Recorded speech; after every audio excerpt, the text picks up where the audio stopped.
Welcome back to Conscious Construction, the Conscious Enneagram podcast.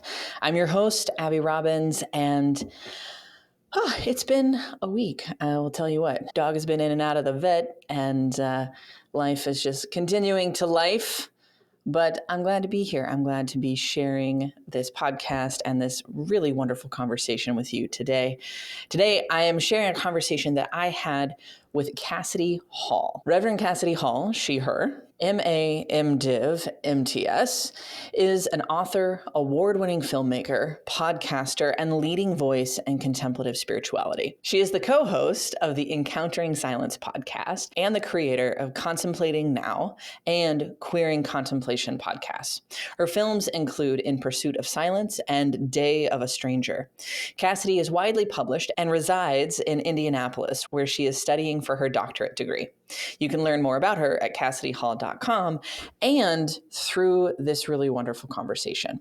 Now, I became familiar with Cassidy and her work through her book, Queering Contemplation. And I want to take just a moment to talk about this book because it was so deeply impactful for me as somebody who has been in contemplative spirituality spaces for the last nearly 15 years and is queer, trans, and non-binary. I have often felt on the outs of this community that is predominantly cisgender, white, heterosexual, and it has been a challenge, to say the least.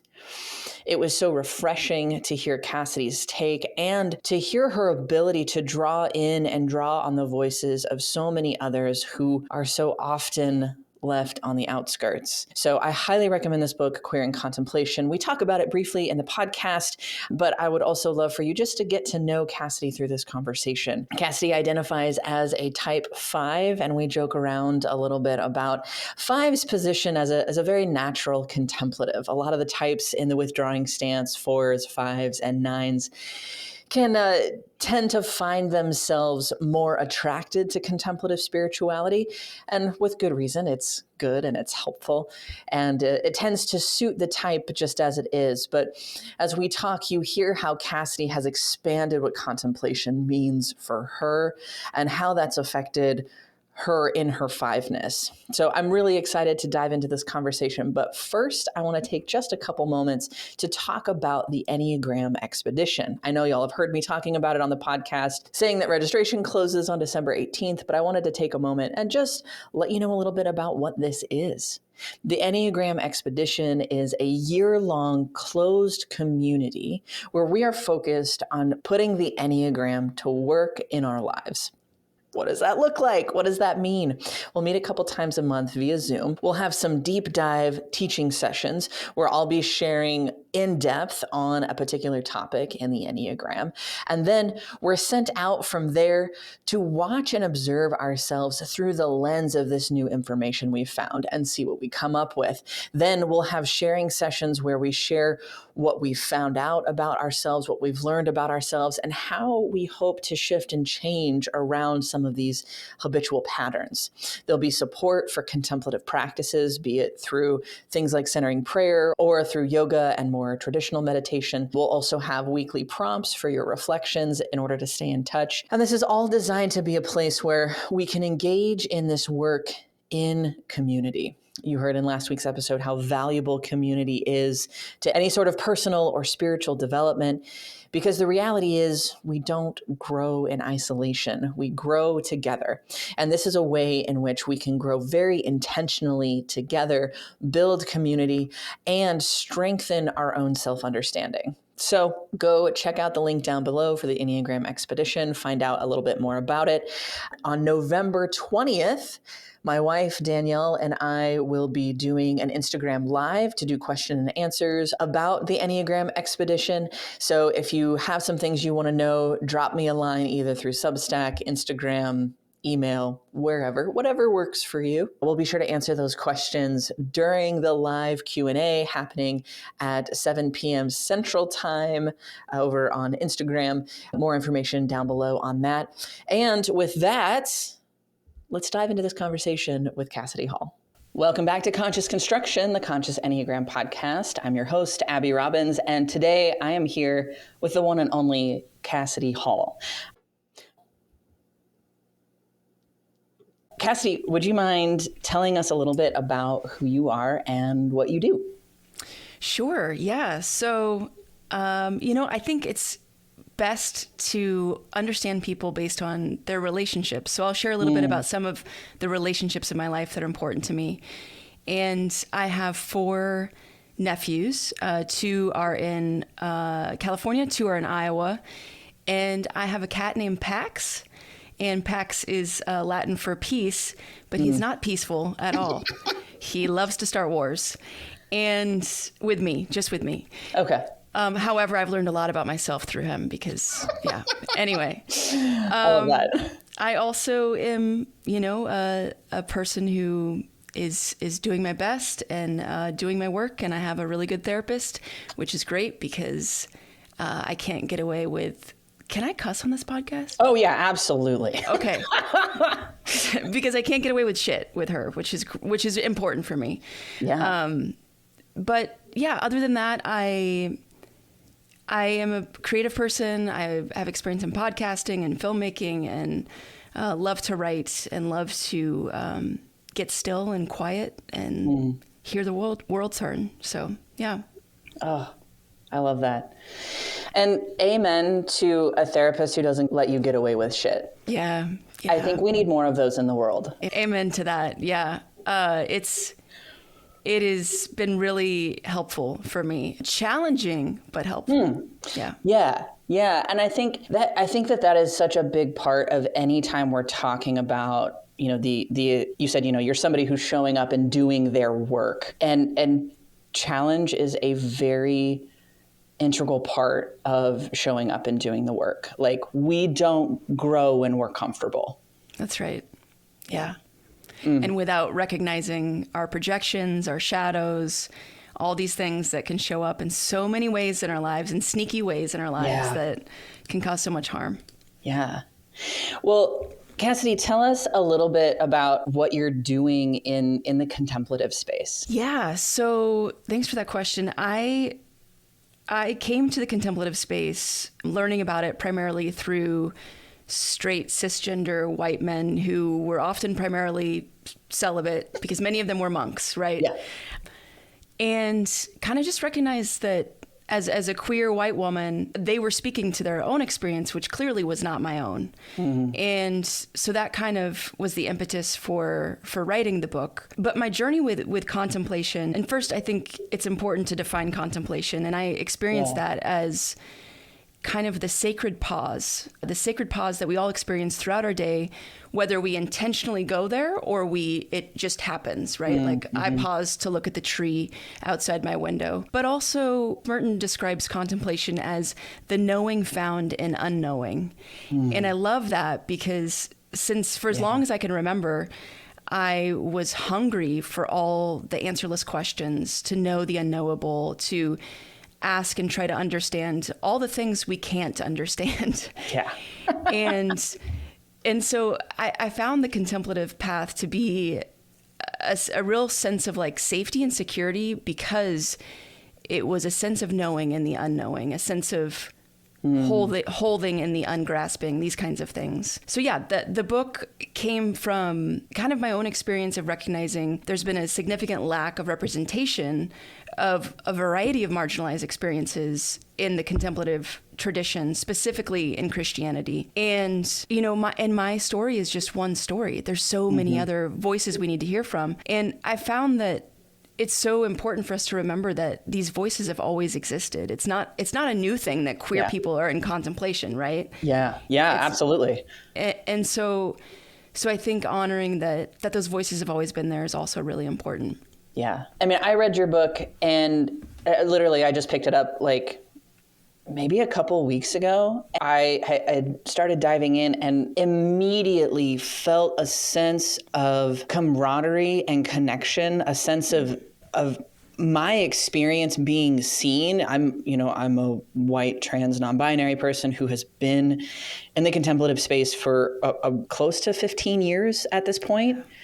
And there's always that rub, right? There's always that catch that comes with it. Like something about this doesn't fit, or in my worst times and in my worst experiences with contemplation or the quote unquote contemplative community, I don't fit.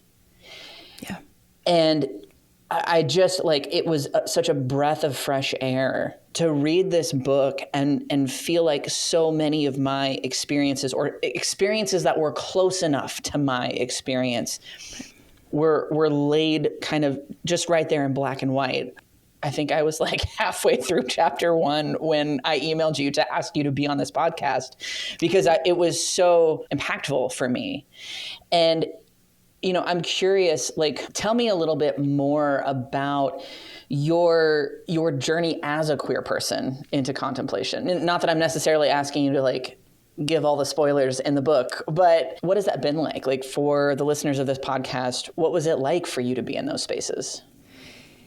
Yeah. So first I want to say that I love that you said close enough to your experience, like that my book resonated with you, because that is so important to me that we recognize that the vastness of the human experience, the vastness of the queer experience is different for all of us, right? And so I want people to see themselves, not to see me, but see themselves and find themselves. And so I love hearing that. Yeah. And, when we go to spiritual spaces, we are looking for teachers who resonate with us. And there's something about the contemplative tradition where there's like this deep resonance that I like to describe as a dull ache, where we just feel deeply, we can feel a sense of solidarity, the pain of the world, and in a really deep place.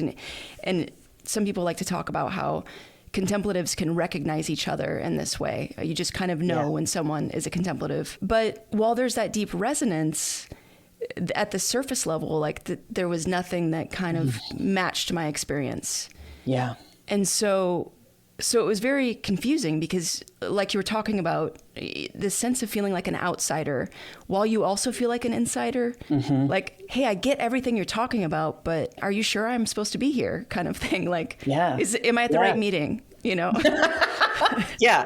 that's exactly it. That's exactly it. So I think queer people have really we've had to make our own spaces that host that, also because the primary experience, the normative experience, the experience of contemplation that we've come into has not been as, I would say, not been as inclusive as it could be, first of all. Because that experience is new. I am seeing some spaces open up more to those voices and those identities, and better represent the vastness of the human experience, because that's the experience of contemplation. Is it includes everyone. It includes the wholeness of God's image, which is ever expanding. So I mean, I think that's so important to see that when any individual moves into contemplation, right, be it through yoga or conscious movement or through centering prayer or through breath work or through whatever it is, like you said, even just the grace of the unintentional stepping into a contemplative moment, that experience is inclusive. It happens to everyone. It's available to everyone.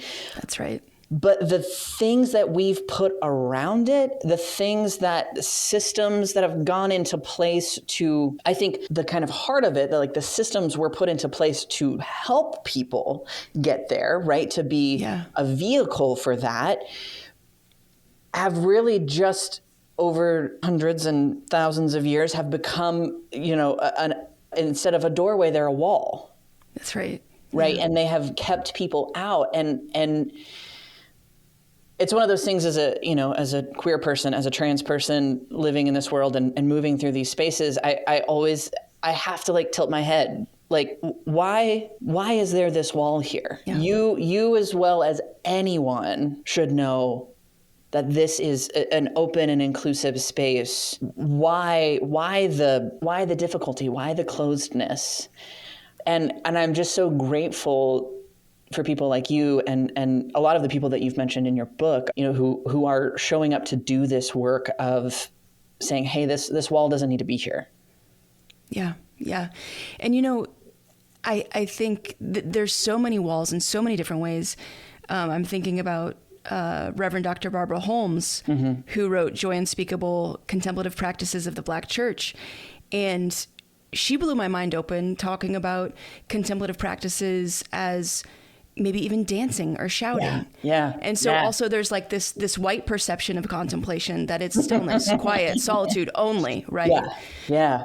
And so I think it's so, and it made contemplation more beautiful for me to know that there's more experiences, right? And there's more ways to experience God, to experience that dull ache, that unity, that togetherness, that solidarity, and what a gift it is to actually see and understand each other's experiences. Yeah, that was another moment in the book, and that comes very early where you talk about Dr. Holmes' book, that contemplation can also be loud. Yeah. And that was one of those moments for me as an 8, as somebody who moves through the world with a lot of intensity and has a lot of respect and reverence for the loudness of life. There has always felt like part of contemplation is like deadening or numbing out to this part of me, and hearing that, reading that was like, oh, this intuition that I have around how I show up in the world isn't misaligned with this draw that I have, right? That there are more ways to be contemplative. There are more ways to be present to the divinity in everything than just sitting on my meditation cushion for 20 minutes a day. Yeah. Right. Like, it's not just that. And, I think there's a lot of beauty around, like, every time we try to define contemplation, it's always on the other side of where we draw the line. Right. And that has been my experience of working with the divine as well, that like wherever I say that it is and it's just here, it's already on the other side. Yeah. I think that it's a shame that more queer people are not supported in moving into these spaces, because we live already on the other side of so many of these divides, right? We live on the other side of the tracks from dominant culture. We have an innate and an inborn head start, so to speak, in being contemplative and being willing to see things from a different perspective. And I'm just curious what that experience has been like for you. Like, how has your queerness informed the way you show up in contemplation? Yeah, it's to your point.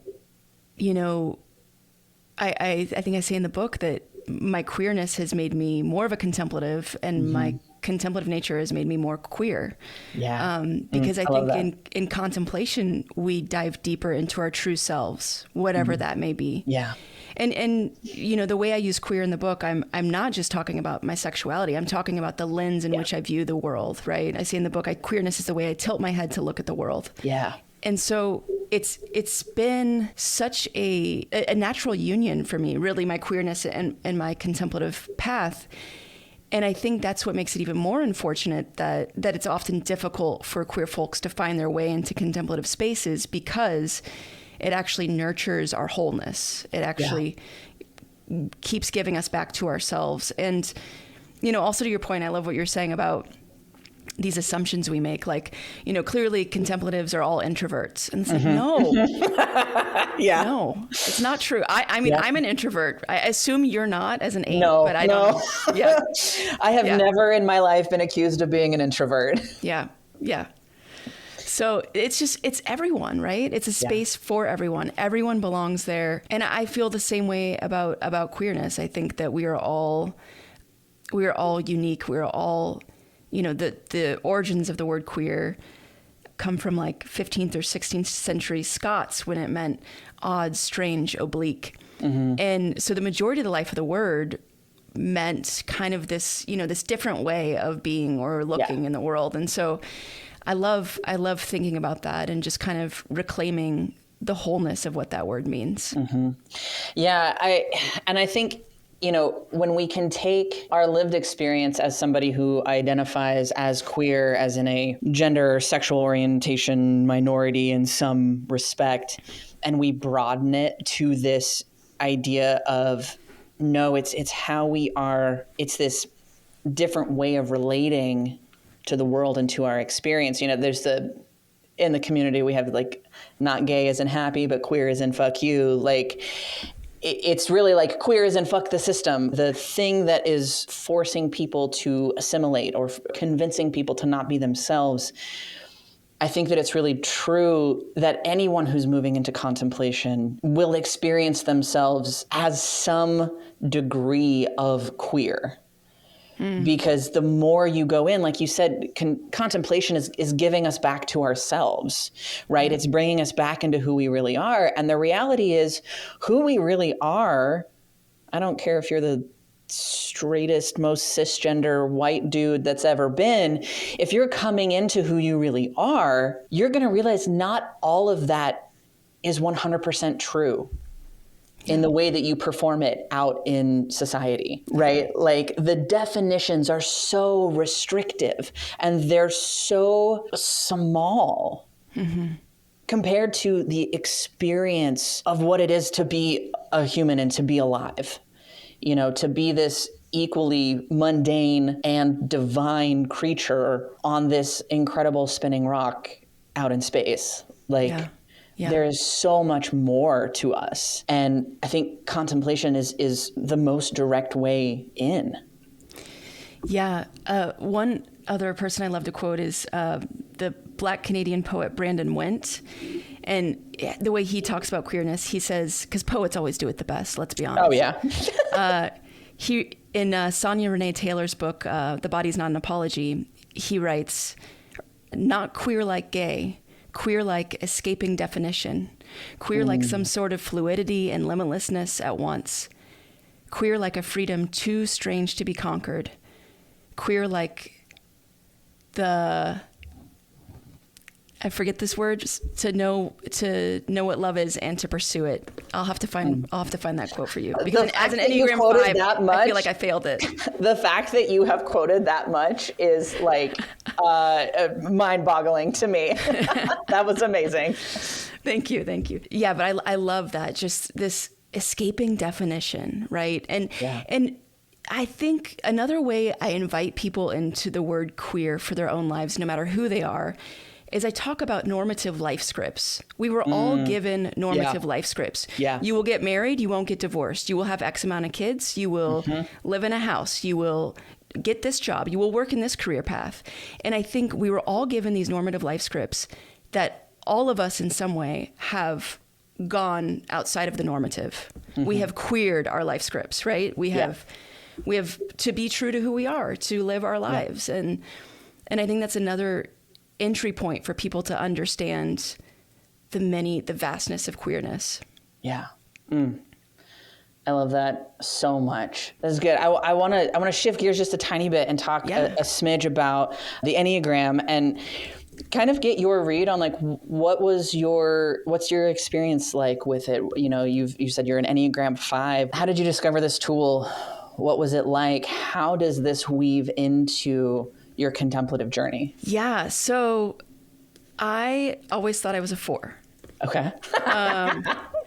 Okay. And first of all, I have to finish that quote. Brandon Went says, queer like the fearlessness to imagine what love can look like and pursue it. Beautiful. Beautiful. So when I was back to the Enneagram, when I was in the ordination process, I took a much more extensive test.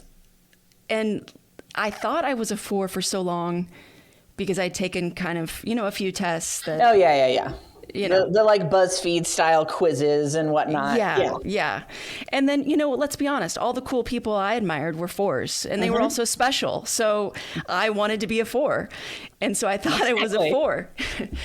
But then when I was pursuing ordination in the UCC, United Church of Christ, I did a much more extensive test.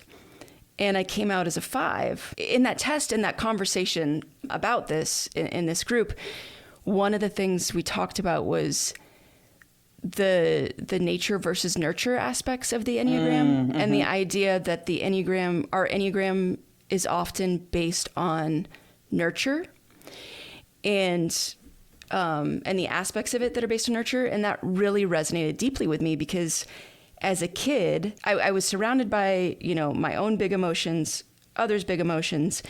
And I always had a hard time navigating those. And I would go away to feel those or to explore those, and, tended to want to go be alone. And I also, even now, I still have a hard time moving big emotions into my body and experiencing them with embodiment, which is a huge aspect of my work in therapy, and will be. Like, that's just a part of my work. And the other things that have resonated with me about the 5 is this need to like accumulate or collect information. Yeah. And the big pile of books behind you. Yes. Right.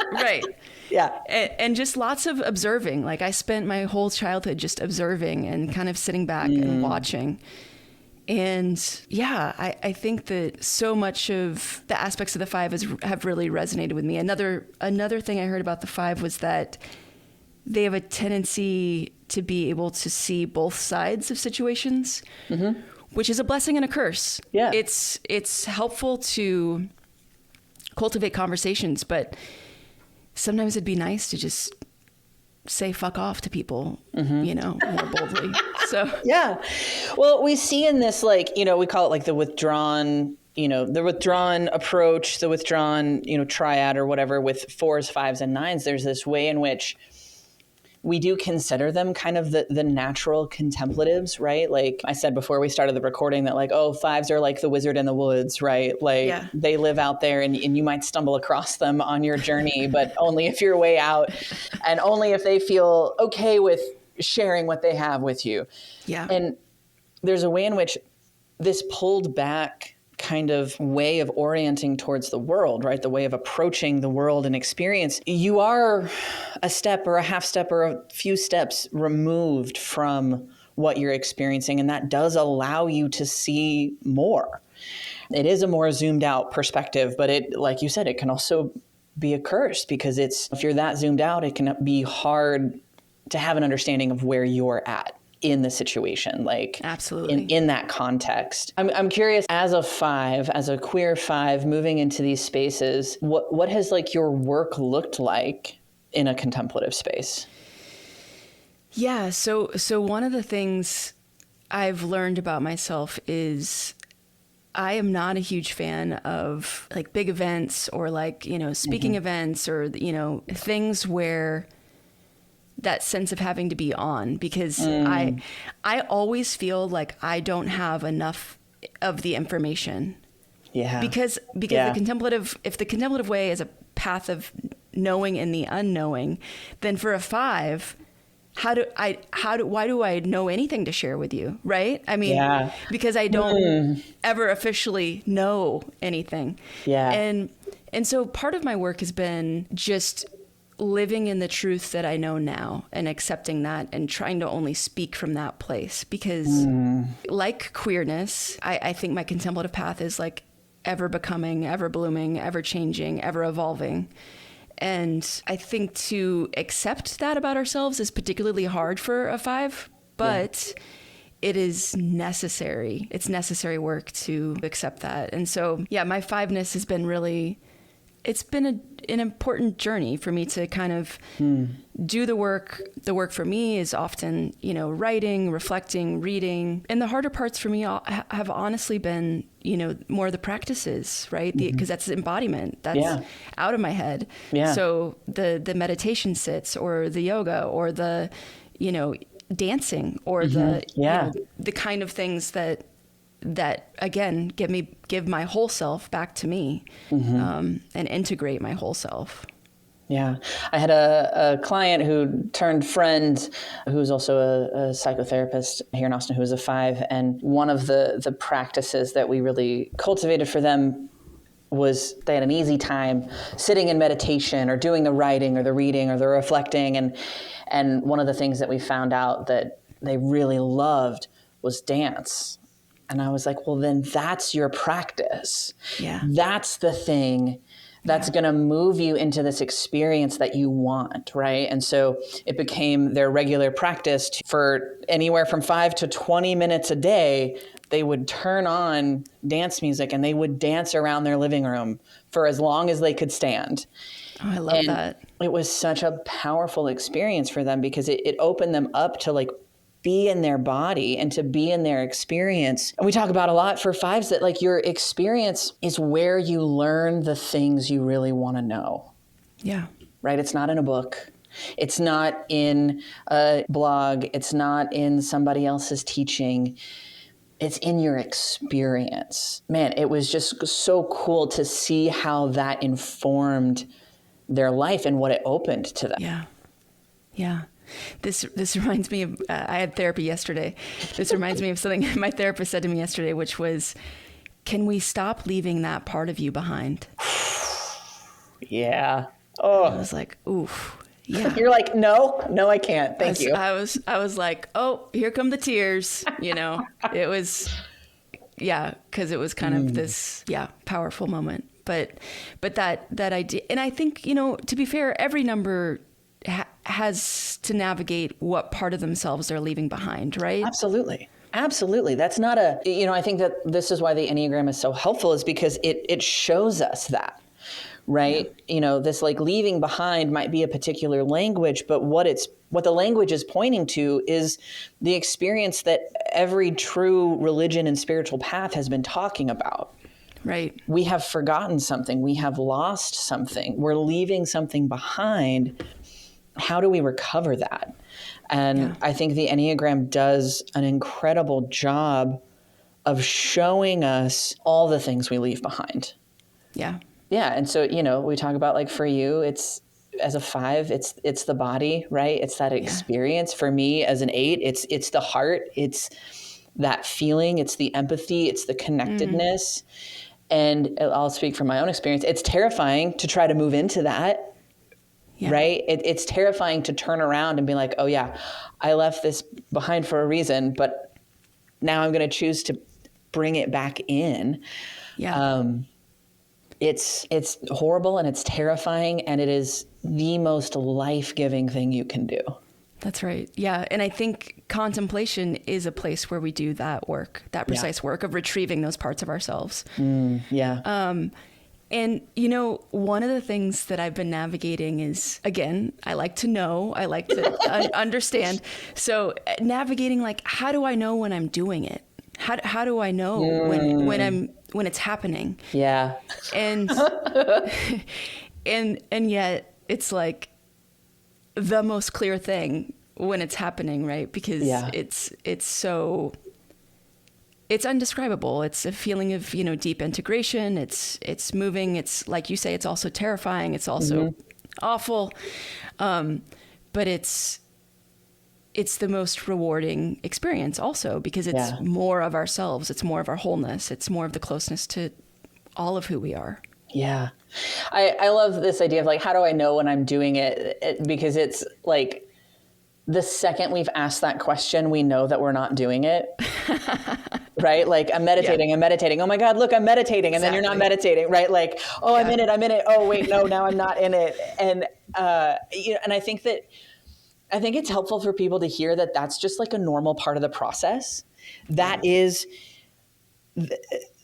how this works. You know, when I teach meditation, when I teach these practices, people are like, oh, well, I can't meditate because I can't empty my brain of thoughts. And I'm like, well, no, that's insane. No one's asking you to do that. That's not what this is. What I'm asking you to do is just keep coming back.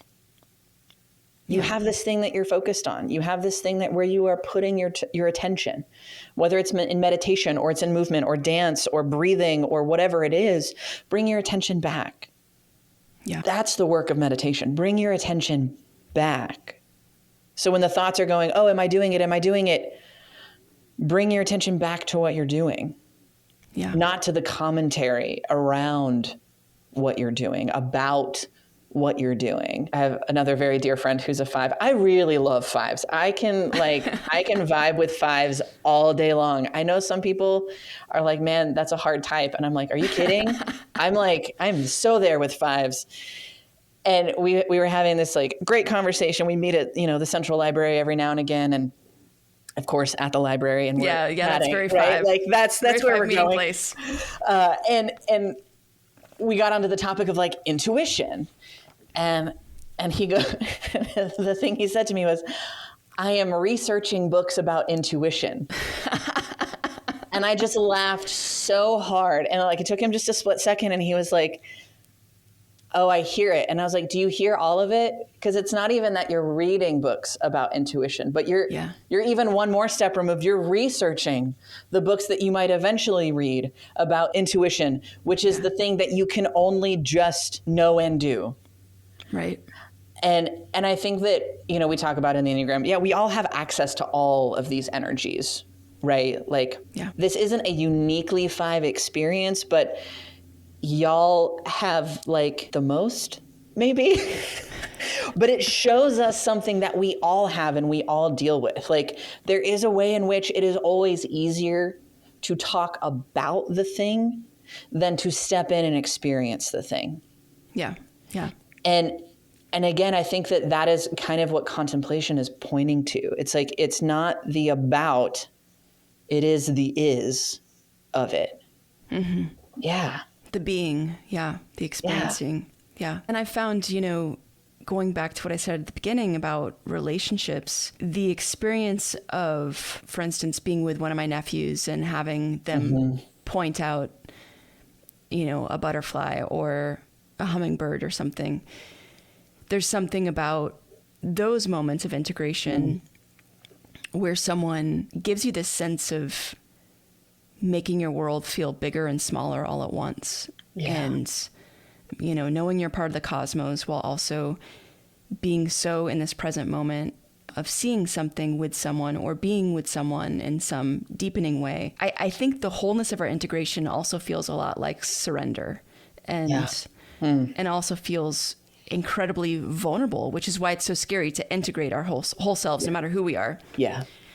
Yeah. Which makes me think of this Jim Finley quote, and he talks about assuming the inner stance that allows the least resistance to the gift of whatever we're pursuing, right? So he says, the poet can't make the poem happen, but the poet can assume the inner stance that allows the least resistance to the gift of the poem. Similarly, lovers cannot make their oceanic oneness happen, but they can assume the inner stance that allows the least resistance to the gift of that. And I think the same goes for us as individuals. We can only, surrender or get vulnerable. I mean, I know vulnerability is very hard for me. And I know every time I do it, though, it's such a rewarding place to be, either to be witnessed in that or to be in that and integrate more of myself. Yeah. I think it's such an important thing to remember as we do this work, right? There is, and this is something I fall prey to constantly. Like, this is something this is a large piece of my work, is that it's not mine to do my work. Another great 5 of Russ Hudson talked about, it's not necessarily ours to show up and do the work, but to show up and allow ourselves to be worked. There's a way in which, as long as we remain in the driver's seat, we're going to perpetuate what we always perpetuate. Yeah. And I think that this is really, this might be like the core gift of contemplation for me, is that I have to show up to my practice. I have to show up to move, to breathe, to meditate, whatever. I arrange my life in such a way that is, possible for me, but I'm never the one creating the thing, right? I can't manifest that experience at will. I can only show up and, like you said, like this Jim Finley, surrender, right? Yeah, and this is also very anti-capitalist and very anti-productivity culture, and such an important lens, again, to get away from the normative, but also to get away from the things that are harming all of us so much.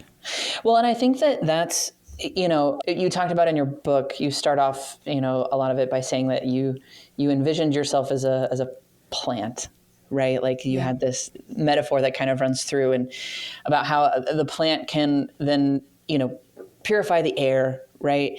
And there's a way in which what we're falling prey to right? Whether it's our own individual types, which it is, but it's also the culture that we live in, the culture that we have built, the culture that is a reflection of how we operate. White supremacy, capitalism, patriarchy, all of these things, they're all harming all of us, right? This forgetting of ourselves, this leaving of ourselves behind is not neutral.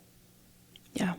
Right? Now, there are some people who don't feel that pain, right? There are some people who have worked so hard, and by virtue of their birth, their social position, whatever, they don't have to feel that pain, right? They're getting all the goodies and all the rewards in this space. But what they don't realize is that it's harming them too. Yeah. And I think, one of the things about queerness in particular, not just in the sense of this gender and sexual orientation, et cetera, but queerness as this way of looking at the world, we feel the pain more. We are exposed to the pain of what is harming us. We have an experience of that. And the more we embrace that, the more we realize that it doesn't have to be that way. And again, these are all things that like contemplation allows us to take in and digest and work with, and not just take in and digest and work with and experience, but actually step in to make it different. You talk a lot about the not so silent partner of contemplation, which is action, that like you can't truly have one without the other. That's right. I've been beating my head against this wall for the last 15 years. It's like, okay, that's great that you're meditating, but like, what are you doing about this? Gestures at everything. Like how are we showing up to radically transform the structures that we all have to live within, whether we like it or not? Like, how can we make a more just world? Right? These are contemplative questions that are not rhetorical. Yeah. Right? They demand an answer. And it feels to me like either people are answering with no sense of contemplation or no sense of oneness or no sense of who they really are. And they're answering very loudly and very strongly. And there's value in that to an extent. And then it becomes harmful again. And then there are people who are deep in this contemplative space, and they're not answering the question. They might be asking it over and over. They may be repeating the question, but they're never answering. And that is just as harmful. And I think that this bridging and this work that you're doing around the queering of contemplation really, it highlights the necessity and makes space for this union of contemplation and action. And I'm very grateful for that and for your work and how you're showing up in this space, because it's so necessary, not just to have have a contemplative experience as a treat or as a reprieve, from the world, but actually to have a contemplative experience that allows you to move more deeply into it. Yeah. Yeah. And one thing I find, I'm sure you find this with people too, is people just truly feel like they don't know where to begin. Yeah. Whether it's their contemplation or their action. Yeah. It's like if you know where to begin with one, you definitely don't know where to begin with the other. Yeah, definitely. And I think we're also so scared to do it wrong or do the wrong thing. Mm-hmm. And I always tell people, start by recognizing the ways you're already doing it. So are you pausing? Did you catch yourself like pausing to look out the window today? Did you like have a deep sigh when you took out the laundry and your children were screaming? Like that's the beginning of contemplation, right? Yeah. It's a sacred pause where you're bringing yourself back to yourself. And similarly, I think with action, we're talking to each other as queer folks, and it's like, okay, one way I'm merging my contemplation, my action is I'm being myself in this world. Yeah, absolutely. And that is a beginning point of our action, right? Because to be ourselves, to be true to ourselves in a world where we have marginalized experiences, we are living in this particular political climate, like that is a form of action. That is a form of activism. And also there's plenty more to do.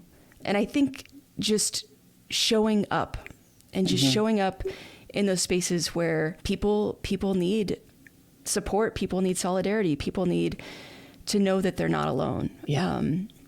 It's always so meaningful to me in so many spaces, but I'm thinking back to when I lived in Santa Monica, and I would walk in the Pride Parade with my church, which was St. Augustine by the Sea in Santa Monica, and it was an Episcopal church.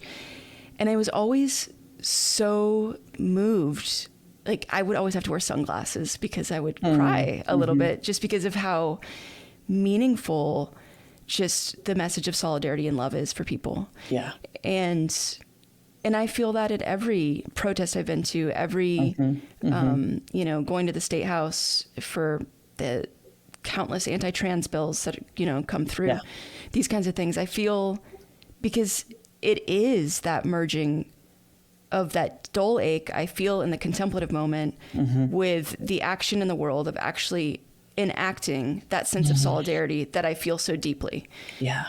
And, no matter, there's so many things and issues we can be active about. Yeah. Unfortunately. Yeah. Yeah. So it's such a, complicated, but important aspect of contemplation. Yeah. The way you were talking about this reminds me of Wendell Berry talked about in it was either his essay, Why I Will Not Get a Computer, or his follow-up to the responses to that essay. I don't remember exactly where it is, but he talks about when we look at, all the things that are going on, he's like, we have to intentionally choose to do the things that are easy to do first. He's like, I'm not missing out on anything by not having a TV, right? Yeah. And he at the time, I don't know if he is still alive, and he is still writing as far as I know, and I don't think he has a computer still. I'm not 100% on that, but he's saying That's amazing. He's like, we have to do the things that are easy to do first, right? And there are these subtle shifts that, like, oh yeah, that is easy, right? Once we become aware of it, like, oh, it'd be easy for me to do this. And then he's like, as we learn to choose to do the easy things, then we discover how to do the hard things, right? Yeah. And I think there's so much to be said about how our culture, this dominant culture that we're actually trying to fight against, trying to subvert, trying to move out of, continues to shape how we think we should respond to it, right? That, like, oh, it has to be these big actions or it doesn't matter. Yeah. We have to do, like, I have to save the world myself or else I'm a useless piece of shit. Like, that is the messaging that I carry with me. And the reality is, just like you said, me showing up as a queer person, as a trans person in these spaces where I have historically been excluded, for me to show up and to claim my spot, to claim my seat, to claim who I am, that is powerful action. It's not the action that I necessarily want to do, right? I want something bigger and juicier and more in your face and louder and all. Well, you are an Enneagram 8. So. Yeah, right. I know. I'm telling on myself here, right? Like, I want the big but it's truly, this is what it is. This is where the movement happens. This is where things start to actually change. Yeah. And being able to see that and embrace that, it is truly one of these gifts of contemplation for me. You remind me, I was on a walk the other day in my neighborhood, and I ran into a couple neighbors I had not met yet. And they're like my dad's age, older white dudes, probably, in their 70s. And they were talking about, like, concrete and asphalt. And, I'm like, yeah, I can talk about that. So, it's a great chance to meet them. And, again, as an Enneagram 5, it was actually very difficult because I didn't know what I was talking about. But I started talking to them and introduced myself because I hadn't met them yet. And I said, I'm Cassidy. I live down this way, and pointed. And they said, oh, you live by so-and-so. And I said, no, oh, so-and-so, no. So we went through, like, all these names. And finally I was like, I'm the place with the rainbow flag. And one of the guys pauses and kind of starts to laugh a little bit. And he goes, oh, you're one of them. But hold on, there's a twist here. Okay. So my heart just dropped. I know. So I started laughing. I was feeling like totally comfortable, totally safe, completely fine, which is not the case for everyone in this situation. Yeah. And I started laughing, like genuinely laughing. Yeah. I was like, yeah, I'm one of them. And there's this long, awkward pause. Mm-hmm. And then the guy goes, "Thanks for being one of them." And so, right, like by me just being who I am, going to introduce myself. And I'm not saying this is wise or safe for everyone to do. I totally recognize that. But I think I had a moment where it was a lucky moment, but what a gift to also kind of see their awkwardness and navigating how to handle that. Yeah. But like by me just staying true to who I am and just being in that moment and kind of sitting in the awkwardness too, it became a moment of kind of a unifying moment. Yeah. That was surprising because I also didn't know where that was going to go. Yeah. Well, and I think, I want to be respectful of your time where, we're getting towards the end of things, but I do think it's important to highlight that your ability to lean into that moment is a function of the support and safety that you've been able to experience. Yes. Thank you. Yes. Like, I don't think that we give enough credit to that aspect of it. Like I've had very similar experiences where what could legitimately have been a terrifying experience. Yeah. Because I knew that I was safe and supported. Yeah. I was able to lean in, and that was the catalyst for this like transformative experience for everyone involved. Yeah. And so I think it's important to highlight that a queer person's willingness or ability to lean into those situations is not always up to them. Yes. Yes. Like, I think the contemplative work that I've done has made it so that I'm clearer on the support that I have and on my ability to lean in. And it has, increased my discernment. I think this is another gift of contemplation, but my ability to lean into those spaces is not up to me. Yeah. Because if it were, I would lean into all of them. Yep. And I would probably be killed. That's a real thing. And would I do that in a different part of town? I don't know. Yeah, right. Exactly. Yeah. Right. Like it's very different, and I think this is why, traveling for queer people is so challenging. It's I'm not going to say that Austin is this, bastion of queer hope, because it's not, but I just know it. Right. I know my community. I know my people. I know my neighborhood. In that way, I know how to navigate it, and I have, exponentially more safety and comfort than when I'm out traveling, right? Even though I might be traveling to places that are fine. I might be interacting with people who are incredibly supportive, and because we haven't built those relationships, I don't know that yet. Yeah. And what a privilege that support is, right? I mean, because it does empower me to have moments like that. And not every queer person, not every person on the margins has the support I have. And that makes, for me, it makes it all the more important that I do have moments like that, because I'm lucky to have that support. Yeah. Yeah. It is the responsibility of privilege. Yeah.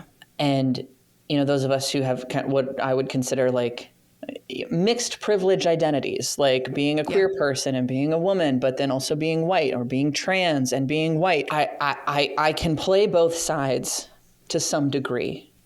And it's my responsibility to leverage my privilege as much as possible, right? To support people who don't have it. Yeah. And to teach other people who have more to do the same, right? There's a lot of ways in which, if we aren't able to come into that awareness, not just of how we are marginalized, but also what privileges we carry. It's not an either or. It's not a zero sum game. We're not, one does not cancel out the other. We have to bring all of it. Then we're able to move more effectively through the world. Yeah. Yeah. Absolutely. Yeah. Well, okay. So I have to, as we wrap up, I have to admit something to you. Yes. That despite the fact that we both published our books by the same publisher, and we have both been working in adjacent worlds for a very long time, I found out about you and your work through your sister. Oh my gosh. Okay. Yeah. Yeah. Who is definitely an Enneagram 8, by the way. She has to be. Good to know. Good to know. I've guessed typed her. 7. Okay. I would have guessed 7, but okay. Either, but I don't know her. Leslie Hall who is Gold a musician. Pants. Gold Pants. Oh my God. The remix album she put out, Songs in the Key of Gold. That is my like immediate feel good playlist. Like if I'm having a hard day and I need to like get pumped up, that is what I play. And it's brilliant. And so I've in what I call a past life, I was a musician and toured the country and all that stuff. And so I knew about Leslie and, the shows that she had put on. And so I'd been following her for a long time. And then she posted something, in the way the algorithm does, she had posted a reel about your book. And I was like, what is this? I like this. A sister favor. Yeah. So I felt like I had to share that because it's just like the universe works in mysterious ways. I love that. My sister, for those who don't know, she is a lady hip hop rapper who wears gold spandex pants and sings and dances. It's like comedic hip hop, I guess. But we are opposites, but it's been such a gift.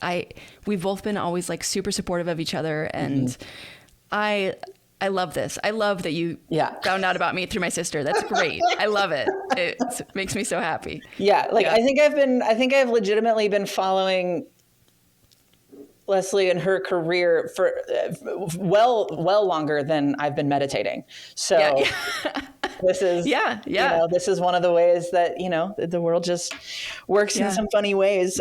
Well, Cassidy, first of all, thank you so, so, so much for being so generous with your time and your insight and your work and, the way that you're showing up in the world. How can my listeners get in contact with you?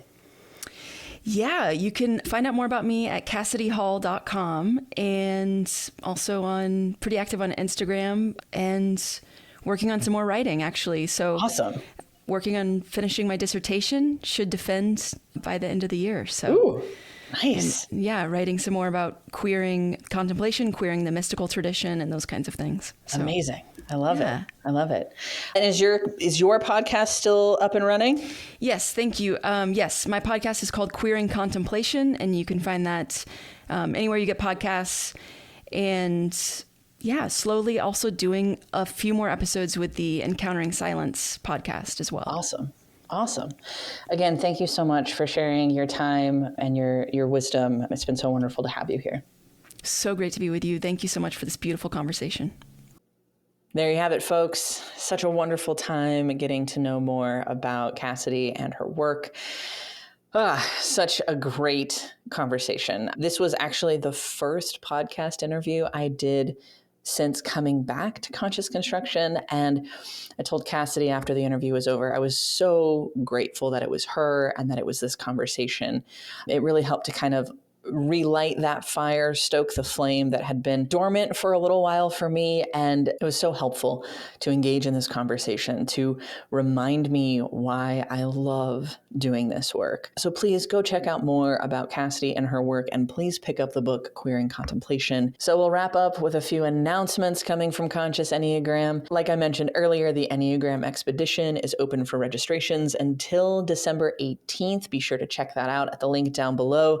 Our next Enneagram office hours is happening on Monday, December 1st.